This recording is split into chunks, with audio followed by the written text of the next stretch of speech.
Bien, le département est une des collectivités françaises qui a en charge la solidarité.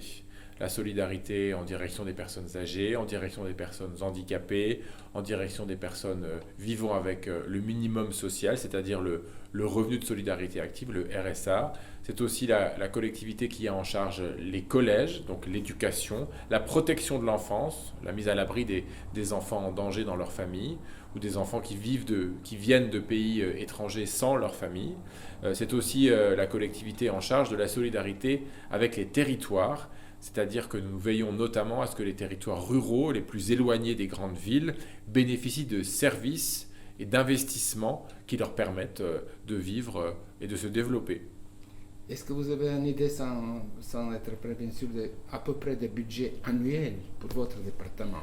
Le budget du département de Meurthe-et-Moselle, il est environ de 800 millions d'euros plus de la moitié de ce budget est consacré aux politiques de solidarité, donc ce que j'ai évoqué à l'instant, avec les personnes âgées, les personnes en insertion, les personnes handicapées ou l'enfance. Et nous avons également un certain nombre de grands projets. Je pense aujourd'hui par exemple à l'accès au très haut débit pour tous les foyers du département, notamment les communes situées en milieu rural. Nous veillons par exemple à développer l'agriculture, notamment en soutenant la production locale pour permettre aux personnes qui mangent à la cantine d'un collège ou alors dans une maison de retraite de bénéficier au maximum de produits issus de l'agriculture du territoire. Et dernière question, particulièrement pour les retraités comme l'avenir de l'Europe, malheureusement, qu'est-ce que vous... On a tout vu et tout filmé, mais vous, votre souci pour l'avenir de l'Europe vis-à-vis des retraités et concrètement des retraités d'ici, qu'est-ce que vous faites, votre département?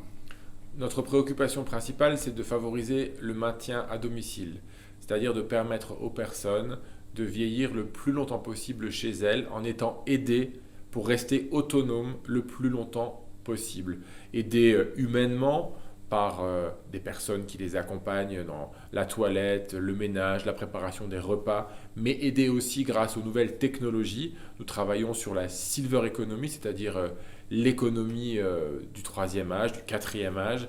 Aujourd'hui, le développement des outils numériques et des technologies numériques en faveur de l'autonomie eh bien, est une priorité pour nous par exemple des partenariats avec des grandes entreprises pour favoriser la détection des chutes ou des mouvements inhabituels, pour sécuriser le domicile de la personne, pour permettre d'avoir une surveillance à distance et permettre à des personnes d'intervenir à votre domicile s'il se passe quelque chose très rapidement.